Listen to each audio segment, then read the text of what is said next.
জানাবো এখন সেখানে গোবিন্দ দেখা যাচ্ছে।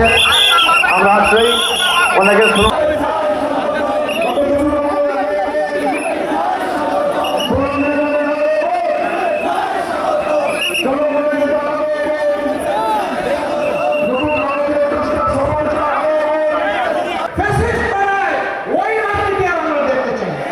নিজেরা কোনো দুর্নীতি করবেন না এবং কোনো দুর্নীতিবাজকে বগলের নিচে আসতে দেবেন।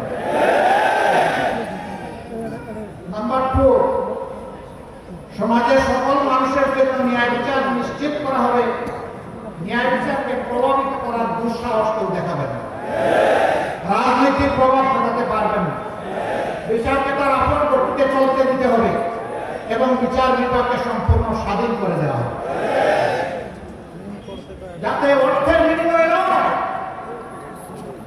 ন্যায্যতা ভিত্তিতে একজন মানুষ যেন ন্যায় বিচার পায়। এখানে কে গরিব কে ধনী কে উত্তর মেরিতে দেখার কোন সুযোগ নেই। সমাজের কে কোন চেয়ারে বসে আছে ওইটাও দেখার কোন সুযোগ নেই। যে অপরাধে সাধারণ একজন মানুষকে শাস্তি দেওয়া হবে, আইনের আওতায় আনা হবে, একই অপরাধ যদি দেশের প্রেসিডেন্ট করে তিনি রেহাই পাবেন।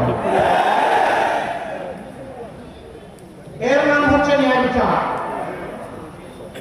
কারো জন্য আপনার বিচার আর কারো জন্য ইম্পিউনিটি, দায়মুক্তি, এর নাম বিচার নয়, এটা বৈষম্য।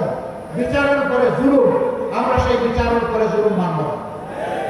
3 নম্বর, 54 বছরের বস্তা পচা রাজনীতি যা বাংলাদেশকে দিয়েছে ভালো, আমরা ওই বস্তা পচা রাজনীতি আর চাই না। যেই রাজনীতি তার নেতা নেত্রীকে চোর বানায়, লুটেরা বানায়, সন্ত্রাসী বানায়, ফ্যাসিস্ট বানায়, ওই রাজনীতি আমরা দেখতে চাই। বেশিরভাগ যাতে রাত ফিরে না আসে, দুর্নীতিবাজরা আর যাতে সমাজে চলাফেরা করতে না পারে, এমন একটা দেশ এবং সমাজ গড়ার জন্য দেশবাসী মুক্তি আছে। বিশেষ করে রক্ত দিয়ে লড়াই করা যুবকরা যুবতীরা মুক্তি আছে। আমরা তাদের কাছে ওয়াদাবদ্ধ, তোমাদের সেই